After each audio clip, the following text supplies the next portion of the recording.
Hello everybody, welcome to another edition of The Orthodox Nationalist.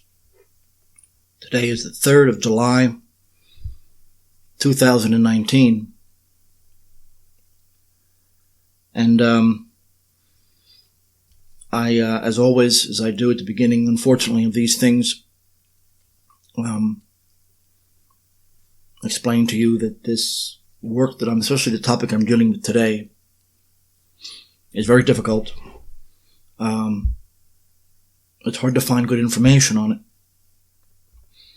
And it goes to show how, you can't have part-time or amateur people doing this. We all have our areas and regions that we specialize in, and we need to focus on that, generally speaking, because the information in any one of them is so overwhelming. So as always, to the extent that, the stuff I do here is very original. No one else is doing what I'm doing.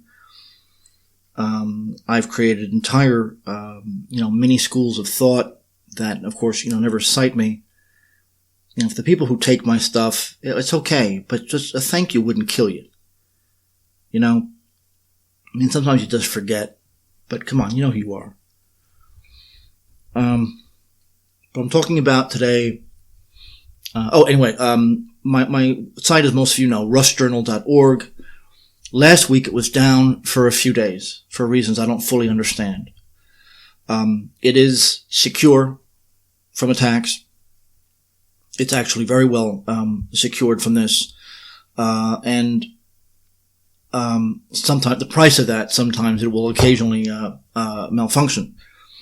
It was only for a couple of days, so if you guys reach the site, you tried to donate or something like that, and it wasn't up, it's no problem.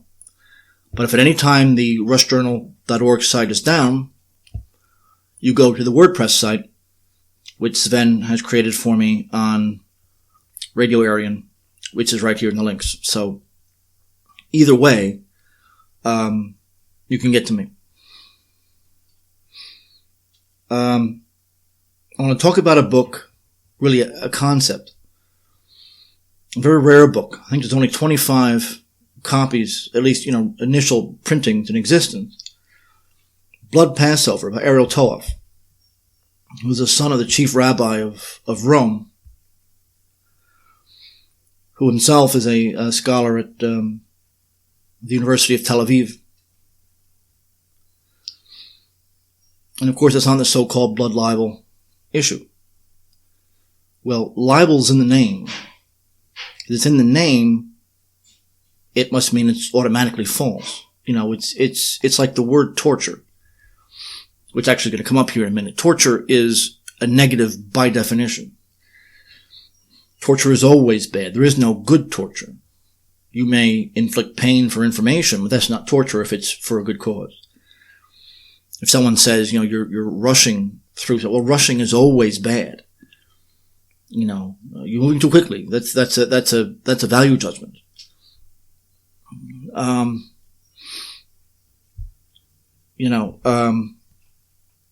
So calling it libel, which implies that it's false, is built right into the name, which is very typical. But one of the things that Toaff himself has said, that the fact that this can easily be published in Israel but never outside of it, is the problem. What Jews are willing to say to one another, and me being from a Jewish area, I know what they say to one another when they think no Gentiles are listening, versus what they say in public are two different things. Jews are aware that there are sects that do this. This Toaff has so much evidence here. He has so many citations from rabbinical scholars going way back, and even going back to before Christ. It's overwhelming. Some of you may have heard of the 2005 case we'll get to here in a minute, in Krasnoyarsk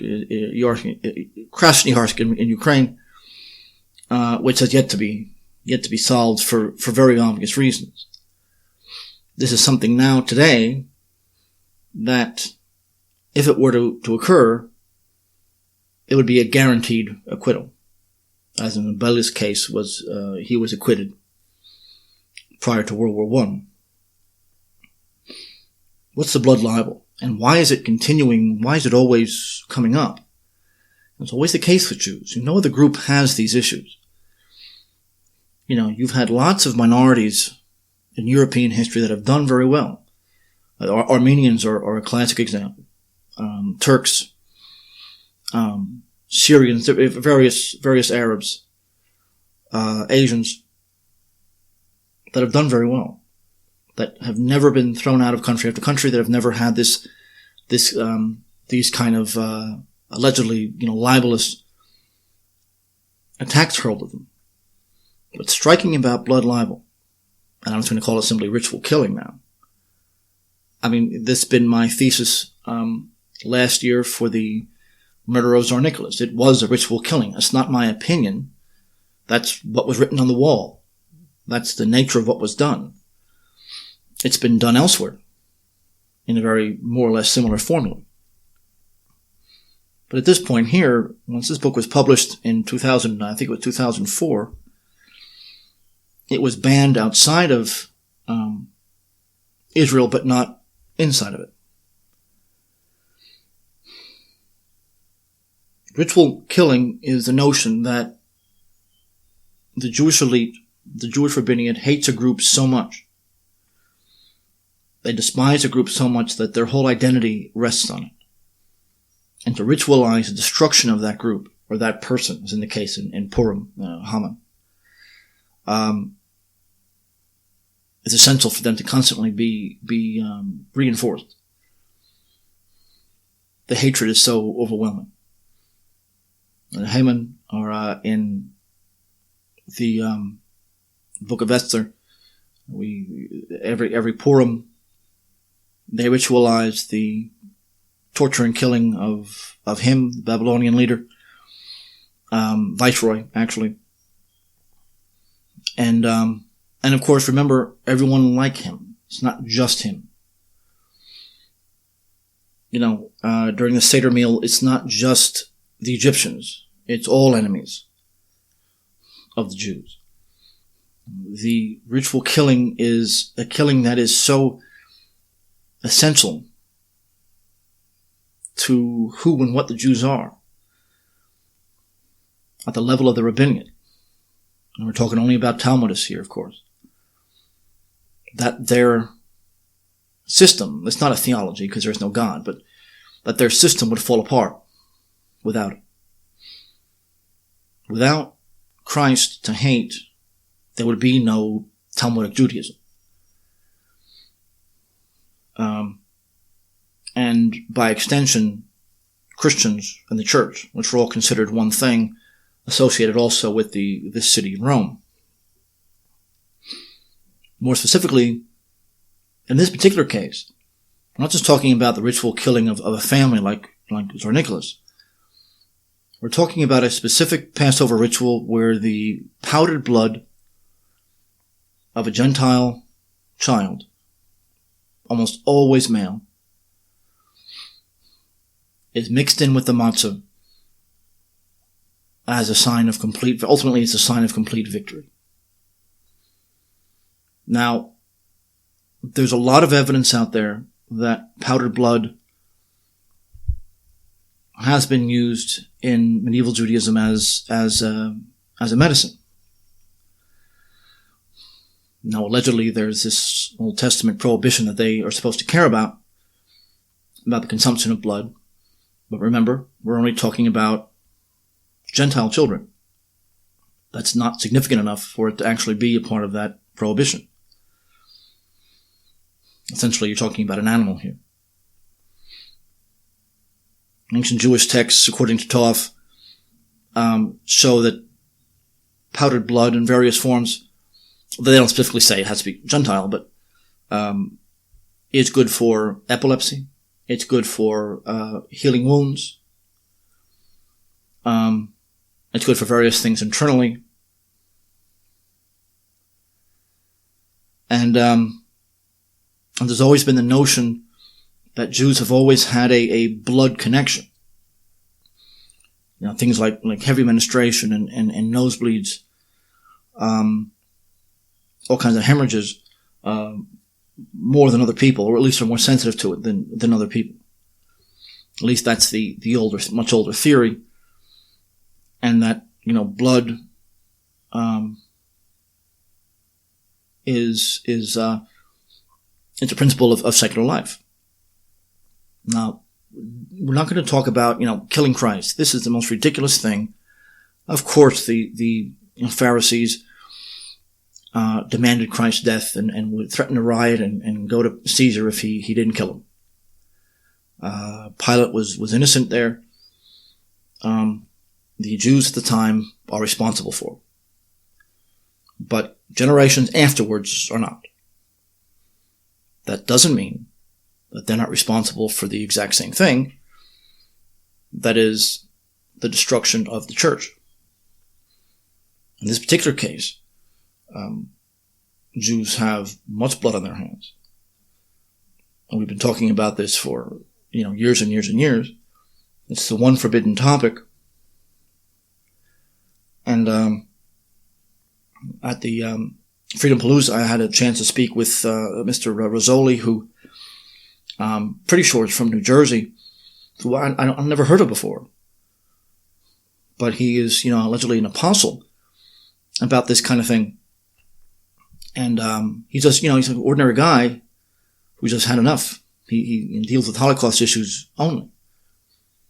And he's very brash and exactly what we need, an older man. But when you compare, Jewish crimes to so-called Christian crimes, and of course that's apples and oranges too, because Jews are far more of a unified group than Christians are. In fact, over the last, 500 years, that the word is meaningless. Anyway, in the Kabbalah, which is the root of all occultism, segula is the medicinal element there, and blood is to be found as a common cure. It can't be liquid. Now that kind of gets around the no consumption of blood. Well, it's not human because it's from a Gentile boy. Number two, it's in powdered form and it's been diluted and it's been mixed in with other things, so it's not really blood. So even with meat, there's absolutely no way to completely drain a cow of blood. There's always going to be trace elements.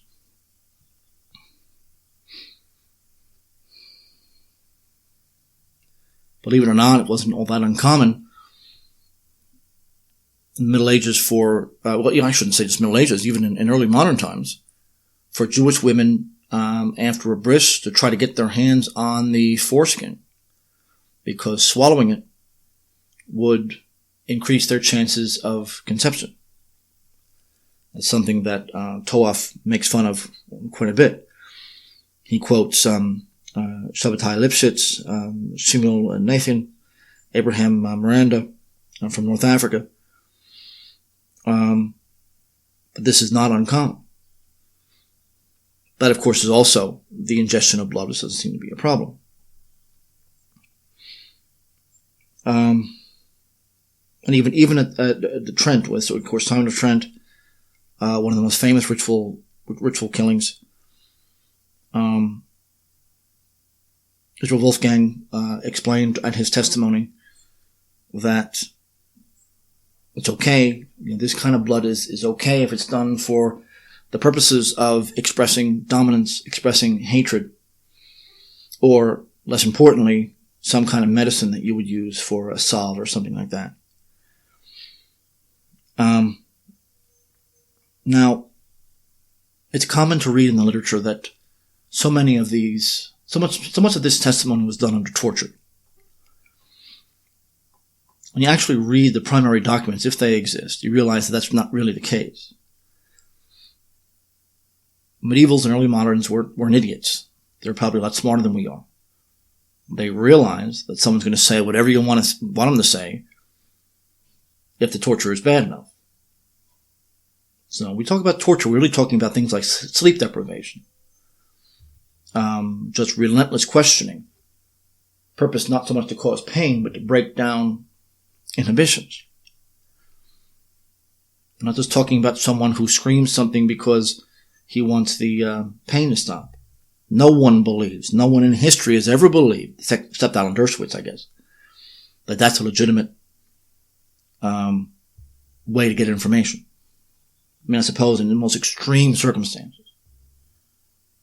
You could think of some emotional circumstance, but outside of the most extreme things, no one would ever take a confession like that seriously. And even in the American judicial system, as well as the medieval judicial system, the Byzantine judicial system, those kind of confessions weren't actually confessions. They weren't morons.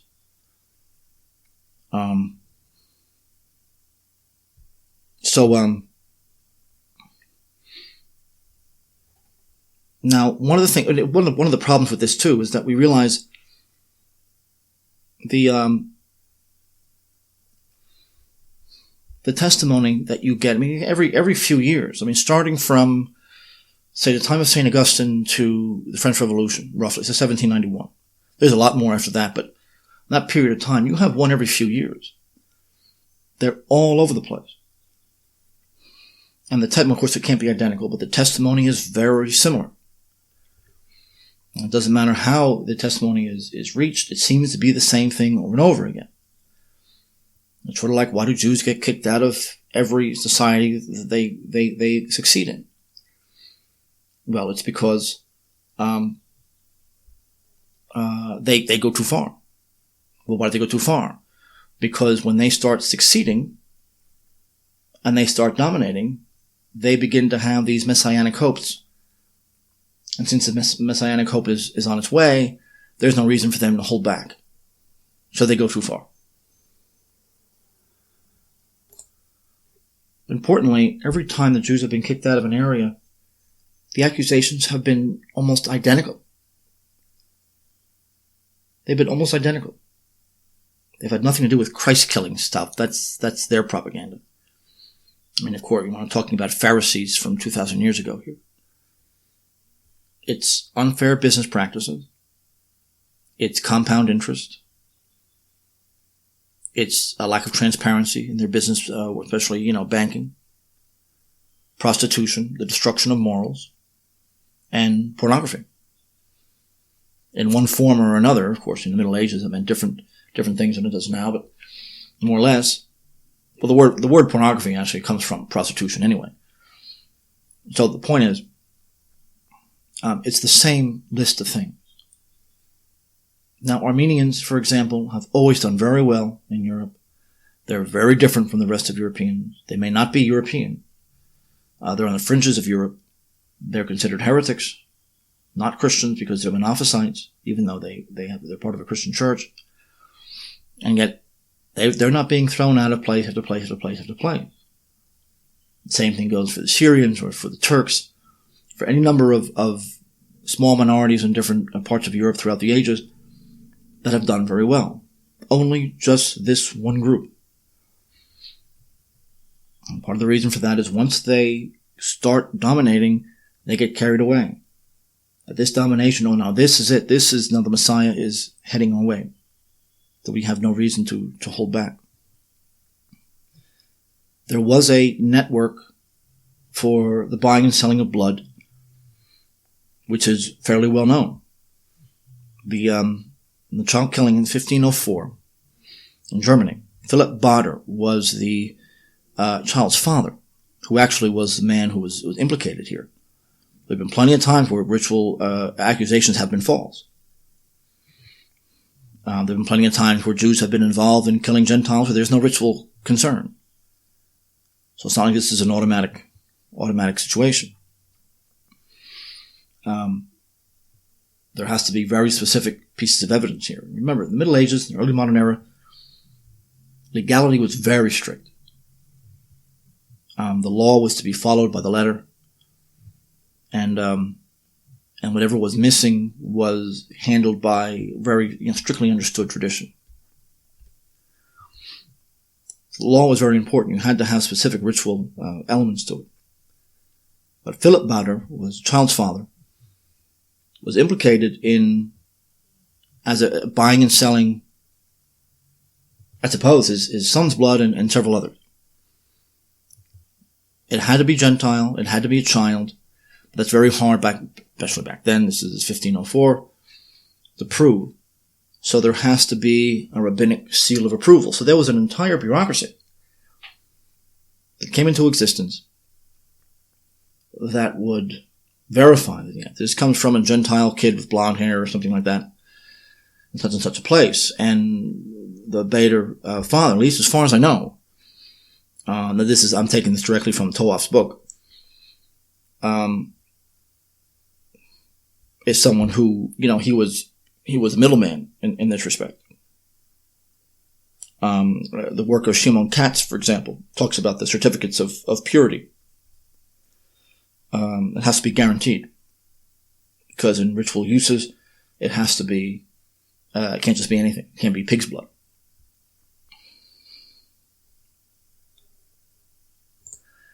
Killings only occur near Passover or Purim, for obvious reasons.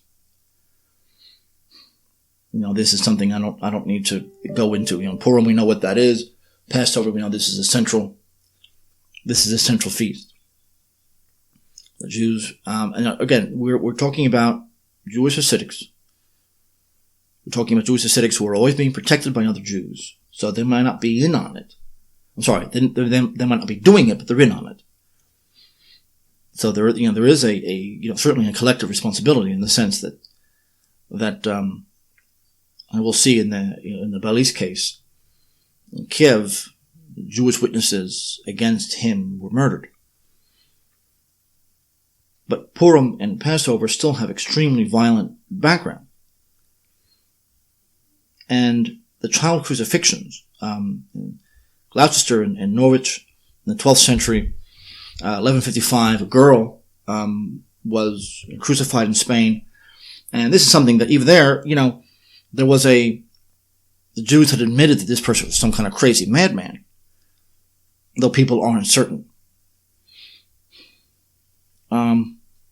The theory, Abbott in England, Thomas Campion, in 1272, made the theory, I already alluded to this, that Jewish blood is somehow tainted because they have shed Christ, and of course that of the church, not just Jesus personally, and that they're involved with this. So they are always concerned with getting pure non-Jewish blood to purify them. Now, I don't happen to accept that point of view, but this was an idea that many Talmudists and Kabbalists at the time accepted. But the notion of the consumption of blood is common. Remember, Jews could always get around the law. Democracies in the 2nd century BC, that the severed heads of the temple were eaten, in part, by foreign kings. Apior, in the 1st century AD, Greek merchants were killed and exsanguinated, at least one a year. The hatred of all things Greek and Roman is absolutely essential. And we can't get into the Hellenized Jews in places like Antioch and Alexandria. But all things Greek and Roman, because these are the core of Christian thought, these are the core of the Christian identity, and the very beginning of the church itself.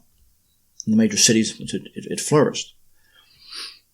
Rome is the archetype of the land power, of the common good, where Jews, in their theology prior to the advent of the Antichrist, really can't have anything to do with any settled life.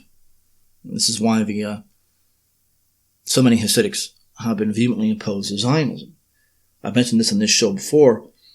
The riots that take place, the draft riots that take place in Jerusalem, these Hasidic rabbis, although it's true they're on Israeli welfare rolls, because they don't work, their families were there long before Israel was.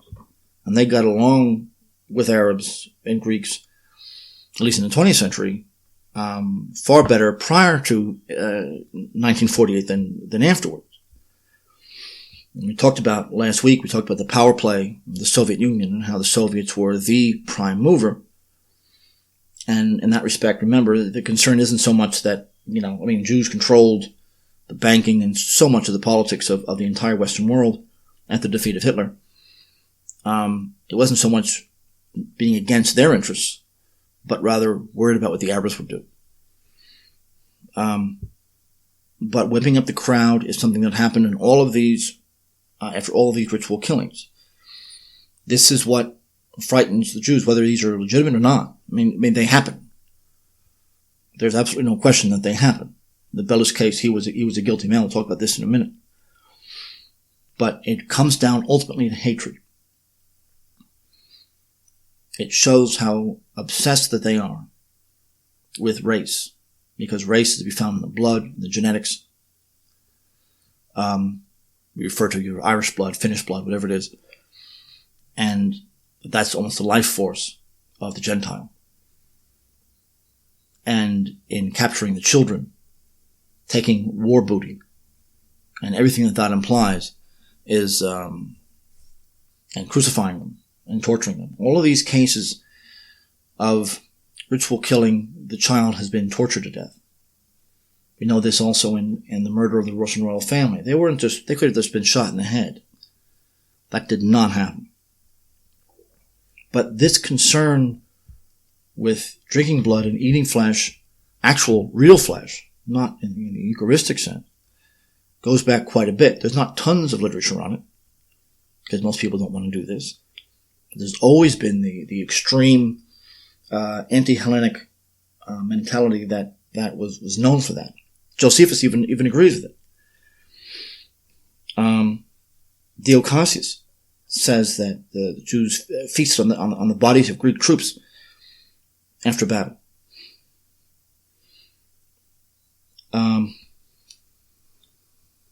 But peddling in flesh is normal. Since the rejection of Logos, all the trials of ritual killings that have occurred in places like Leon, in Orléans, in Verdun, in Loire, in Rome, any of these other places, they abducted children, and that they did it in entirely Jewish areas, and that wherever these groups were, they were the head of the slave trade. These were always very, very, very poor, what we would call, homeless kids. Not always, but people who wouldn't be missed. It didn't make any difference who they were. And Agobard of Lyon says this in 840, that Jews were the slave trade. There was no one else involved in slavery, especially in the Mediterranean. And the Khazars had that sewn up. But it's important to remember at Purim, because this is it's an essential understanding here. You read about it, and we'll talk about Haman, the Babylonian viceroy who wanted to harm the Jews, and they're victorious over him through Mordecai. But it's never just Haman. Of the Seder, it's never just Egypt. It's the bondage of all Christians, of all non-Jews. During Purim festivals, Jews would take a Gentile kid, and it wasn't necessarily even at first harmful, but they would kind of dress him up as Haman, and sometimes they'd kill him. They didn't really mean to. They were so drunk. They'd grab some kid and they put, and this occurred actually in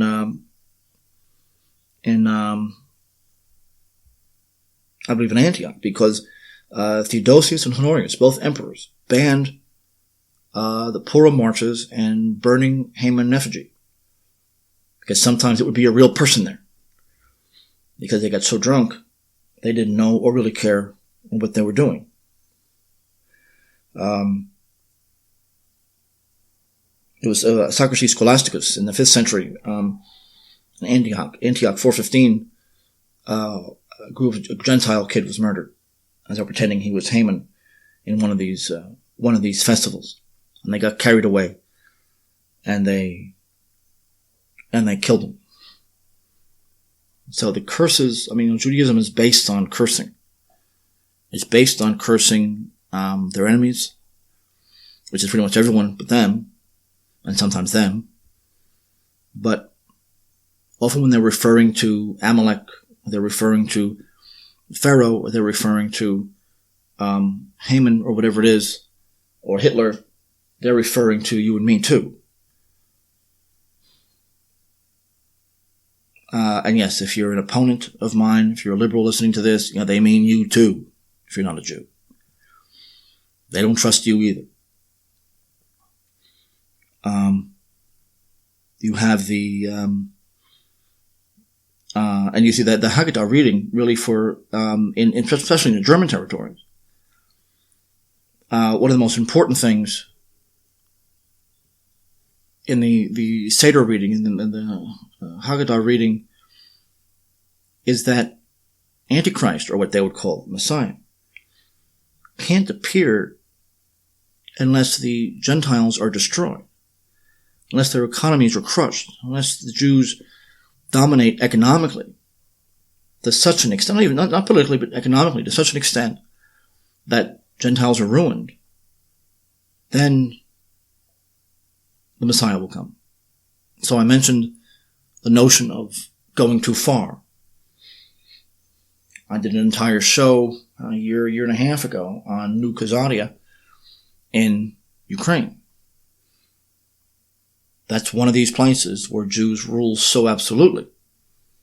Certain parts, certain parts of the country outside of the eastern, you're not talking about Donetsk or anything like that, that they see themselves as harbingers of Adam Kadmon, the recreation of primordial man, the ultimate revolution. The New Khazaria can be rebuilt. It's always been my opinion that Israel, as this little country in the Middle East, is not all that significant anymore. That Israel really is New York City. Israel is the big cities of the Occident in general. Israel might be a place that they could run and be protected by walls and nuclear weapons if they get in trouble. But very few Jews care what the Old Testament says about anything. They reject it. They condemn the prophets. The Talmud condemns the prophets. So that's just symbolism. Michael Hoffman has done a great job in explaining that this is pure pomp and circumstance as far as the Jewish ritual is concerned. They reject the Old Testament. That they are aware subjectively that they have no connection to anyone who lived or used to live in that part of the world. And even if they did, they have no theological connection to those people since they've been so radically altered over the years. One of the things that blood can be used for, according to Toaff, is various so-called blessings or curses before the Seder. The head of the family takes wine from the glass and splashes it north, south, east, west. Sometimes more than that. And of course, in one case, 10 times for the 10 curses to be brought upon Egypt, but they also mean everybody. Because the Messiah, or the Antichrist, or they would call it Messiah, cannot arrive if the Gentiles have any strength left at all. They have to be humiliated beyond belief. Then Antichrist can arrive. So when they curse the Gentiles, when they use blood in these rituals, when they mix blood in the matzah, whatever it might be, this is a wish fulfillment. In the Psalms it says, I grind my enemies in my teeth. which is a common metaphor at the time to show utter dominance. We even use the phrase, I have guys like you for breakfast. That somehow eating is just utter consumption, domination, and victory. I can render you nothing. And this is the level of hatred that you're dealing with here. Now, the case in Krasnoyarsk in 2005, it's not all that dissimilar to the Belize case in Kiev. It was very close to Passover. There were 5 children who were abducted and murdered. Alexei, Dmitry, Maxim, Zafar, and Abdullah. They were between 10 and 12 years old. They were found a few days after their abduction at the bottom of a well in a foundry, very badly burned. Not completely, but very badly burned. To this day, there are no suspects. The court is, remember, this is Ukraine now. The court is utterly paralyzed. Nukazadia, you can't go after there has to be an oligarchical connection here. You can't abduct, murder, burn, and dump bodies. Not even trying to hide the bodies, which is, by the way, one of these things that all of these ritual killings have in common. And have not a single suspect. The court banned all discussion of the topic. No newspaper can be talking about it, which, by the way, under certain circumstances, we see that like in the Cosby case or the Sandusky case, is probably a good idea. You can't have journalists who are irresponsible, often very ignorant people, speculating on something they know nothing about for the sake of telling a good story and destroying someone's reputation in the press, whether legitimately or not. But that's not what this is for. This is a general gag order that this is not something that you can, discuss. And it occurred because 3 of the local papers, remember, there's a lot more civic life in the East than there is in the West, contrary to mythology. The Krasnoyarsk Pravda, Top Secret, several others, 3 that I know of, came out and said this was a ritual killing. Or at the very least, there's a lot of evidence that says that this is a ritual killing. We can't ignore that.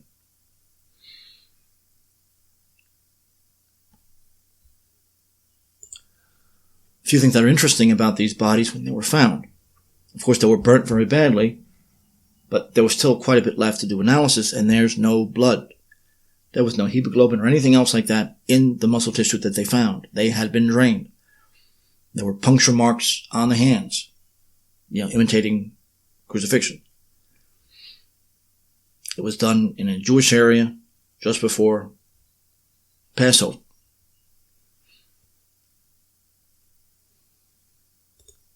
One of the witnesses, Nikolai Kruglev, who I think is a vagrant, but was there at the time and was coherent at the time, in April of 2005, said that he saw a black Mercedes with tinted windows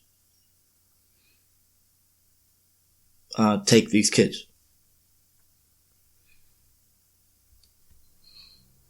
There was, as I mentioned before, a Jewish, what they call a rodef, or a pursuer. A Jew that turns on other Jews for the sake of justice. This is vehemently condemned in Jewish thinking. Shimon Krilstein was murdered that November. He was actually a very important witness for the prosecution. In fact, it's one of the reasons that there's really been no trial, even though this is many years ago. By the way, this is the same Hasidic group as in the Belize case. This is the same, you could trace the same lineage. It's the same group of people. And not that far away from it, initially. The police badly mishandled the crime scene.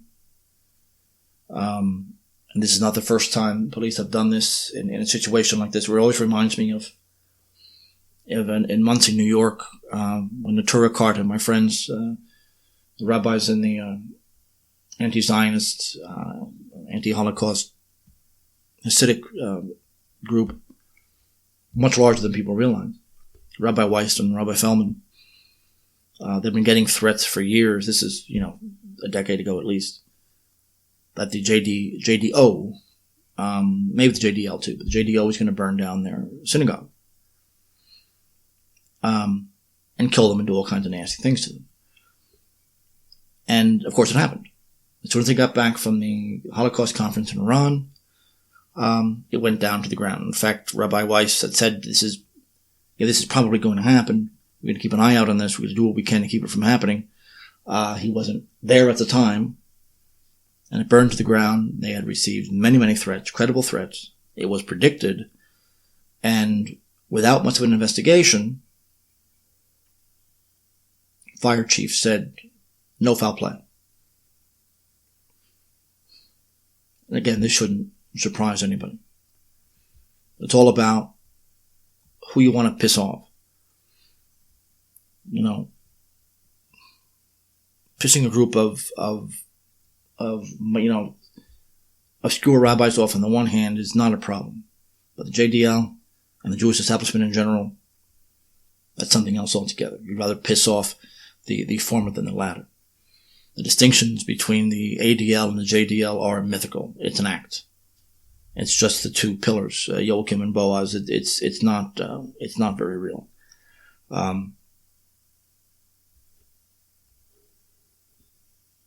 might want to note that the governor at the time, I don't know if he still is, Krasnoyarsk, is Alex Klopinian, who was Jewish and is close to the Hasidic sect. And this also is one of the reasons that no charges have been filed, although clearly it's a homicide. This wasn't, there's a few newspapers, I think Western newspapers are saying that it was an accident. Just like in the police case, so they killed themselves and they pretty much, they tried to blame the mother. Any non-Jewish person they could, rather than themselves. And it's that this case has been kept alive by Mikhail Nazarov, a man who I've been reading for a very long time, on the Union of the Russian People. Rus Idea is the .org is the website. I've been reading them for many years. If you could read Russian, I would say that across New York, I can't remember which one it is. I think it's Prof that comes right out and says that this is a ritual killing, and it has all the marks of it. And they're quoting Nazarov all over the place. So as it stands now, you have witnesses. You have a few dead witnesses. Clearly have a homicide. You have kids who, without doubt, died a violent death. You have bodies that the muscle tissue shows completely drained of blood. Oh, and by the way, for reasons you could probably figure out, they sent the bodies for analysis to Great Britain. Now, this is a mystery. I can't quite figure out what the mentality is here. Everything the British have in that department, they have in Kiev. They have in Krasnoyarsk. They have, that's not a problem. Why they sent it to England, I don't know. But this is just a delay. The children have been buried. So the bodies are gone for now. But all the analysis that can be done has been done. You have, it's in a Jewish area. And you see this quite often, where initially it's just a murder of kids, with one person saying maybe it was a Jew. It's the Jews that mention ritual murder. This happens quite a bit, where no one's even mentioning ritual murder, and then the Jewish newspaper starts screaming, "Oh, blood libel." No, it's just this is a Jewish guy who killed somebody, or possibly killed somebody. But we know the best known of these is the Bilis case. Just before World War I, And keep in mind, too, that there were several of these cases that didn't become very well known. The Vladimir case in 1897, the Vilna case, 1901-1902, the Dubasari case in 1903, the Smolensk case in 1910, the Conner-Spector case in 1911. These are all very similar situations to the Belize case. Just like the 2005 event, you have a very similar constellation of forces. And there's many more than that. There, of course, the victim is Andrusa Yuchinsky. And there, the trial was a farce. The Jew was acquitted. But the trial itself shows you what the situation was in very heavily Jewish areas. The big thing about the Belize case is the testimony of the children. The kids all said they were playing, because there was Zini and Vali, Ludmila, Trebyakov, who were playing with him at the time, and they were playing with two other young Jews. Actually, one of the Schneersons, by the way.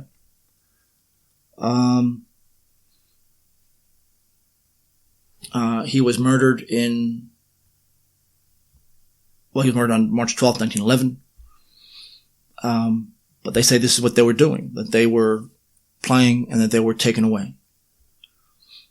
And that's the first thing you have to remember about this particular case. You have the kids all saying the same kind of thing. The unusual nature of the injury. Injections in the temple area. The wounds are inflicted really on the skin, not through a shirt. The purpose being to hit them in all the right pressure points to deactivate the body entirely. Then you have, in his case, 47 wounds. So as to facilitate the draining of blood. This was actually this is not obviously a murder. You need a lot more. You don't need that many entry points to kill someone, especially a kid. As is typical of Jewish ritual murders, the body was not hidden. Kind of like in Jack the Ripper, it's put out in plain sight, so the message is being sent. There's a letter from Belis to his wife that was transmitted through his cellmate, Kachichenko, that promises a substantial reward for the poisoning of important witnesses against him. They confirm the testimony of his abduction of Andrusha.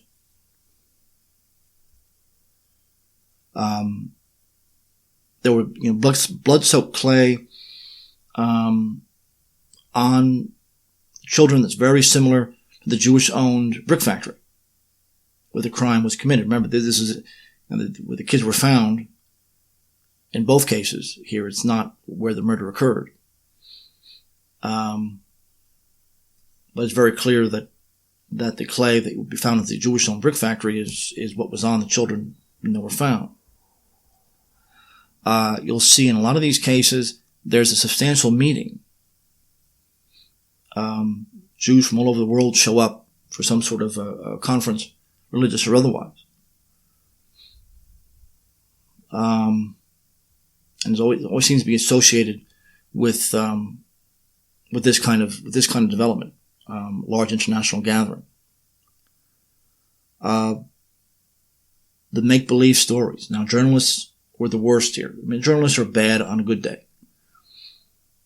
But using make-believe witnesses, inventing things, they accused, in both 2005 and in here, they accused gypsies, they accused the parents, they accused neighbors, they accused criminal gangs locally.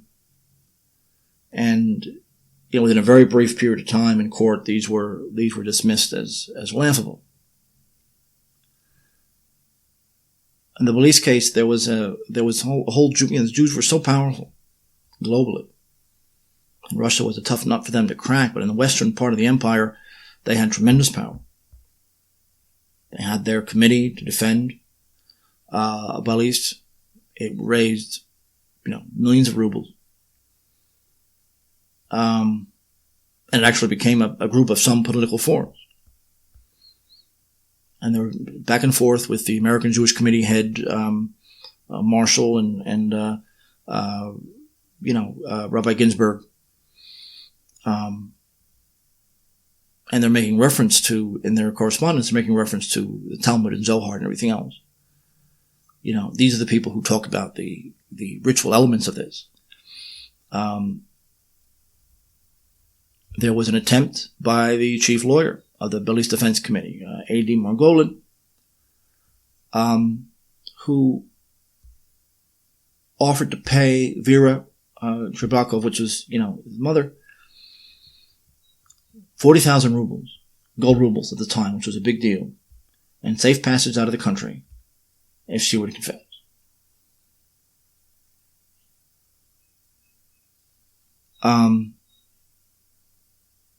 Jewish thugs, Mikhailin and Karyev, who did actually go to local gangs, street nobodies, and forced them to say that we were involved.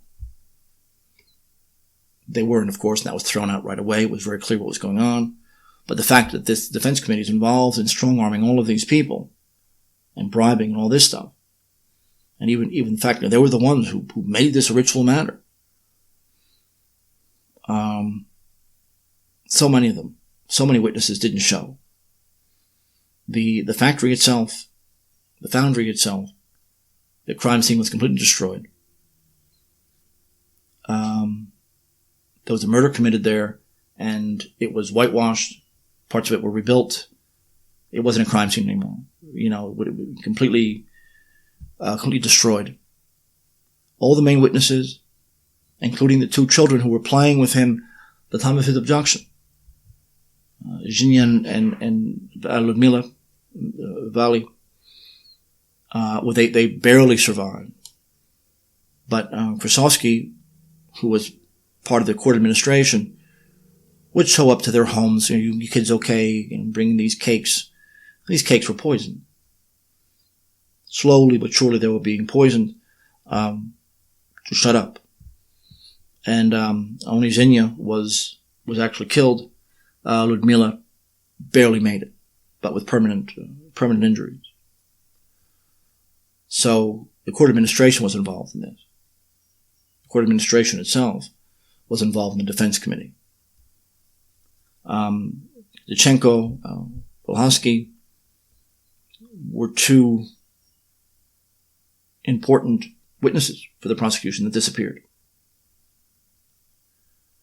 The press, Jewish and those dominated by Jews, were deliberately make-believe.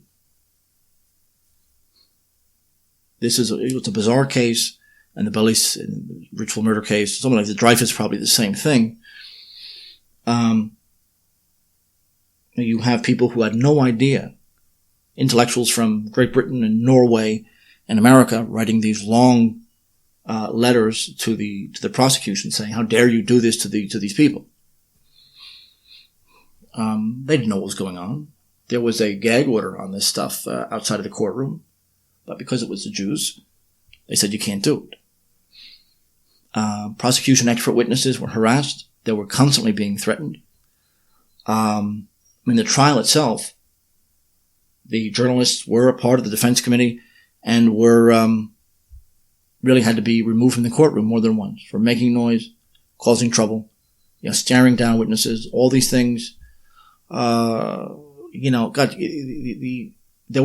was a bronze medal of Bellis that was struck in Britain to protest all of this. They made a bronze medal out of the man, making him some sort of a saint. In fact, the U.S.-Russian trade agreement was terminated under pressure from the American Jewish Committee.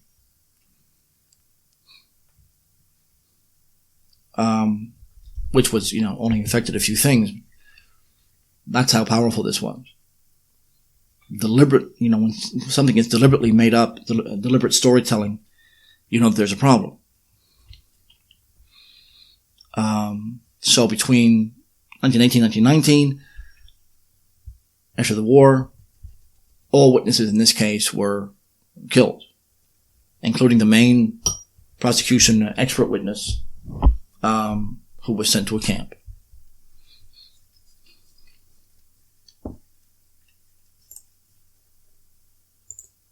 But of all these outrages done against the court, and again, this is in the Russian Empire, in the western part, in the far, the Ukrainian part. But one of the most ominous and one of the nastiest comes from the committee itself, the Defense of Belarus Committee. And they issued a statement. Let me read it here. I'm reading directly from the Russian right now.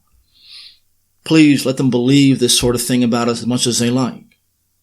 What business should we be ashamed of? For the people here, the Jewish people or a royal people, we are not liable and not obligated to justify anything. We are not obligated to report to anyone. We don't hold an examination before anybody. No one could ever hold us to account. Before them, we came and we leave afterwards. We're before, we're after. We are as we are. We're good for ourselves. We will not be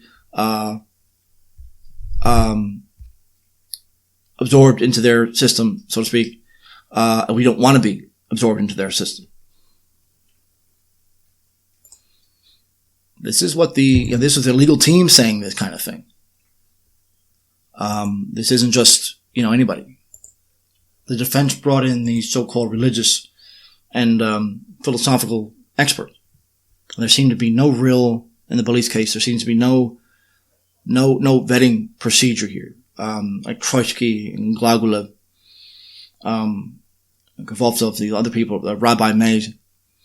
When the prosecution brought up things like the Zohar, mentioning of blood as medicine and Talmudic references, they had no idea, or at least pretended that they had no idea. So many of the so-called Christians had never heard of this stuff before. They claimed to have never heard of the Saratov, the other ritual killings that I had mentioned years ago, or even that there was such a thing as an anti-Talmudic movement. So many of the so-called experts had very little knowledge of the area that they were talking about.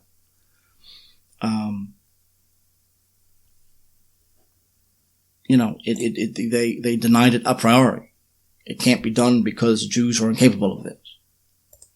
Quite a bit is made of in the New Testament, where the Israelites under the command of the Pharisees said, "May his blood be upon us and our children." Well, this is said here as well. This is a common statement. Let me read the statement of the rabbis of Russia, which was written in the middle of this case. They say, again, I'm reading this directly from the Russian. With indignation, we reject the accusation of any kind of sect within our group that uses Christian blood for ritual purposes. Jewish law in its fullness, unchanged, indivisible, has no variations. There are no sects in Jewry. Jewish religion does not give and could not give ground for bloody fanaticism. Hasidim do not constitute a sect.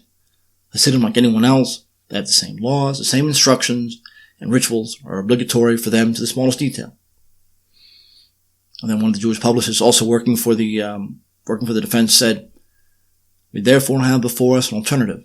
Either all Jews, from the least to the greatest, all Jews, as such, are guilty of the use of Christian blood, or none." And that phrase comes up more than once in these very pompous claims from, whether it be the rabbis of Russia and other statements, where they make it very clear that this is a matter of Judaism as a group, not of any specific individuals or sects. But when you claim that there are no sects in Judaism, then by definition, Belarus must be innocent. Remember, they're the ones who made this a ritual case. It didn't start off that way. They were the ones who, a Jewish man possibly kills a Gentile. And the first thing that the Jews say, well, there's no ritual killing here. Well, you weren't accused of that. You were the guys who brought it up. You made it into a ritual killing. In fact, the defense was focusing on the idea that, well, this isn't really a ritual killing, therefore he's innocent. What is a ritual killing in Russian law, which of course it did not exist. And therefore I wonder if this could even be prosecuted. That's how dishonest the defense was. So let me summarize here very briefly about ritual killings in general, the Bayless case, the 2005 case, and all the other dozens or hundreds of them that have come up over the years. Here's what they seem to have in common. They seem to occur at a time where there's a large Jewish religious gathering internationally. Not just a feast, but something is going on. And a large number of people are coming in. Number two, the victims are usually quite poor, that they're nobodies, and they figure, well, no one will miss them. Number three, that the victim is tortured, because these very small cuts to maximize the efficiency of the bleeding, it's got to be agonizing. And of course, they also paralyze the kid, which brings us to the next point. Number five, that I think it's number five, that these are done professionally. Whoever did this knows what he's doing. The use of the scalpel in most of these cases is very similar to what you would do in a kosher slaughterhouse. A lot of the techniques are the same. So this is highly professional work. Number six, the blood is very efficiently collected. There's not a whole lot of blood at any of the scenes involved. Number seven, no one ever tries to hide the bodies. They're put on public display. So it's an act of terrorism, at least in that sense, because you're trying to frighten the population. And of course, there's a network of a blood trade that exists and always comes up in court. There's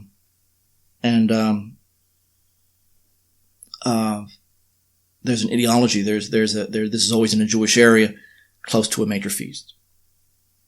This is what they all seem to have. Oh, and lastly, there is sexual abuse quite often. 1429, 1597, and 1791. There's definitely signs of sexual abuse. That's not the case in all of them. Which of course is part of the torture element here. So these children don't just die needlessly for some stupid psycho superstition, but they die an agonizing death.